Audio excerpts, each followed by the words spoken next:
aquí estamos convencidos y el alcalde cada vez más está en esa digamos, discurso, y las personas con las que estamos trabajando más, que tienen como más experiencia en la educación de Bogotá, personas que han sido secretarios de acá, Francisco Cajiao, con Abel también lo hemos conversado, y aunque ellos no lo aplicaron sino parcialmente, también hicieron un esfuerzo en edición.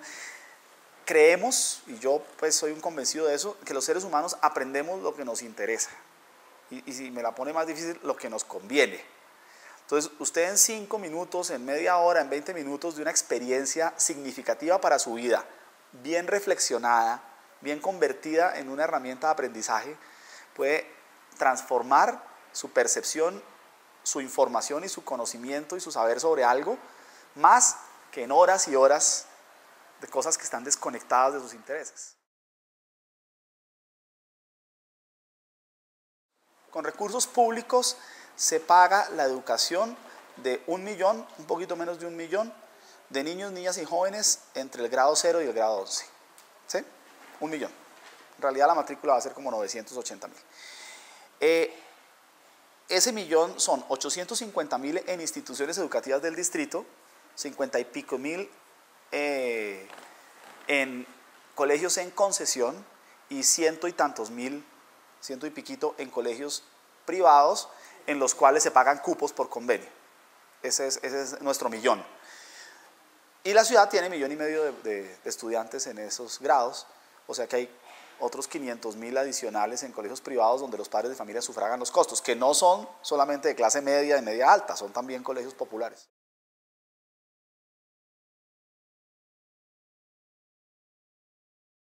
Lo que hemos propuesto a la ciudad vale por lo menos unos 700.000 millones de pesos anuales adicionales. En algunos casos hemos hablado de 1 billón de pesos anual adicional. Nosotros hemos propuesto una gran ampliación en educación inicial y atención a primera infancia, la extensión de la jornada educativa para poder hacer todo este aprendizaje en la ciudad, pasando como de 20 y tantas horas a la semana, 23 en promedio actualmente, a 40 horas a la semana en un proceso gradual, la creación del grado 12 y la ampliación de los cupos en la oferta de educación superior, y eso vale mucha plata. Lo primero es que esto efectivamente es una apuesta muy ambiciosa, pero es que ¿cuál es la sociedad democrática, reconciliada, moderna, insertada en la globalización que vamos a poder lograr si no nos hacemos grandes apuestas de la educación? Y Bogotá, digamos, es el territorio de Colombia que más oportunidad tiene de hacer eso y de marcarle la pauta a los demás. De hecho, en el diálogo con la nación en estos temas hay ese problema. La nación nos nivela por lo bajo porque tiene otros desafíos en otros lados, pero en Bogotá los desafíos son los desafíos de una ciudad global. Lo que voy a hacer ahora que empiece la discusión de plan de desarrollo con la gente es diferente, para llegar a una educación de excelencia para todos los bogotanos de cualquier condición económica, ¿cuál sería una meta a 20 o a 30 años? Y hacemos, digamos, ese sueño a 20 o 30 años y pensamos qué podemos avanzar en 4 y nos fijamos metas en función de eso.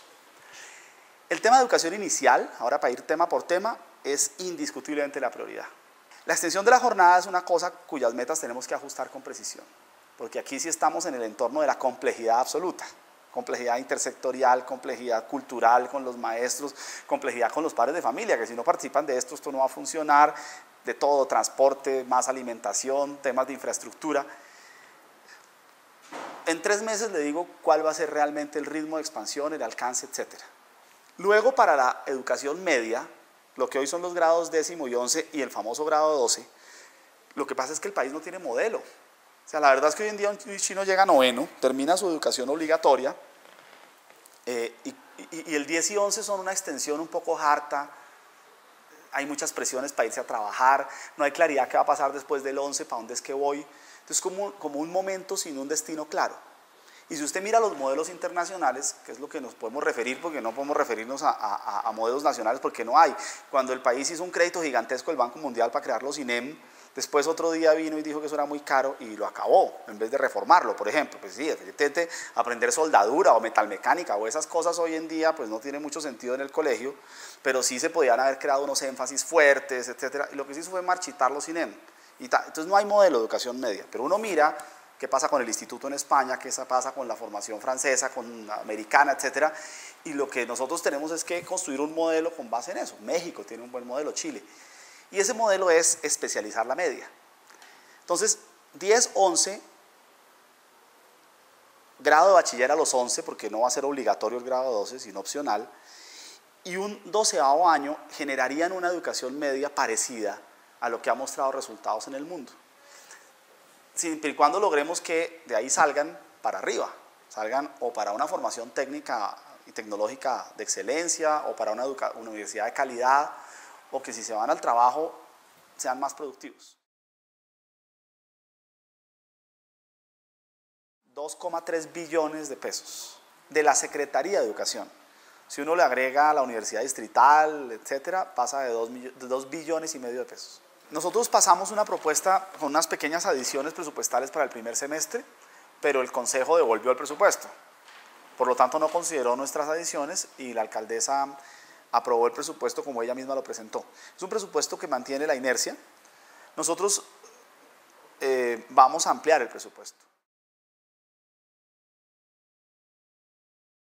Lo que yo me imagino, y quiero verificar a través de estudios que lo ayuden a entender, es, yo creo que todo ese saber, los docentes no saben para qué impacto puede llegar a tener, ¿sí?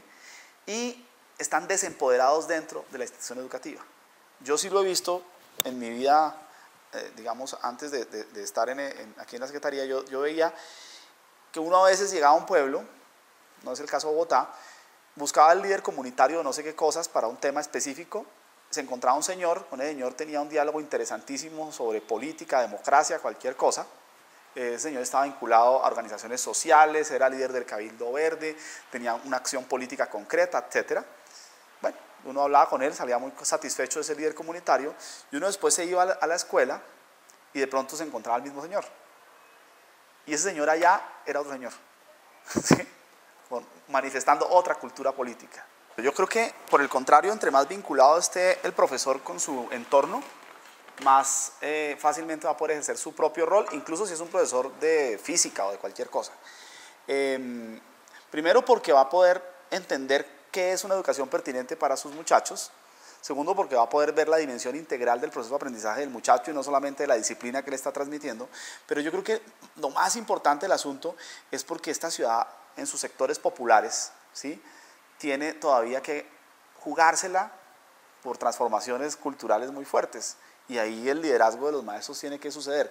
Le voy a contar una anécdota de algo que me decía aquí una gente. Yo le preguntaba a unos maestros que me visitaron, les decía, bueno, pero ustedes vienen a proponer cosas de investigación, acción participativa, ¿y eso cómo funciona en la práctica? Entonces me dice uno de estos, me dice, mire, yo empecé, a mí me dieron por encargo la rectoría de un colegio. Y había unos maestros que me dijeron, pues hagamos una cosa novedosa. Y entonces empezamos a ir los domingos al barrio. Y empezamos a trabajar con los muchachos en un programa, y escogimos un programa que era un programa de atención a la vejez. Entonces los papás nos regañaban, nos decían que por qué no les enseñábamos a los muchachos carpintería, alguna cosa útil, en vez de estar enseñarlo a cambiar pañales de viejitos. Nosotros insistimos en el asunto y teníamos además unos problemas de conflictividad muy grandes en esa comunidad. Pero en la medida en que los maestros empezaron a relacionarse fuerte con los muchachos empezaron a comprometerse con el tema. Y ya la comunidad veía, ¿sí?, a los maestros liderando a los muchachos. Y al estudiante, que la gente pensaba que era un azote para esa comunidad, porque era un muchacho rebelde, cargando a un viejito para llevarlo a una zona verde y tal. Y se fue generando un compromiso en esa comunidad, con esa escuela, que hizo que los maestros empezaran a rendir más en su disciplina, en su rol de liderazgo social, bla, bla. Yo creo en eso, y yo creo además que este proyecto, si algo lo diferencia en términos técnicos, no es, vamos a tener que mirar, recuperar cosas que se han perdido en términos de evaluación de la educación, fortalecer muchas cosas, pero lo que lo diferencia es un proyecto de izquierda.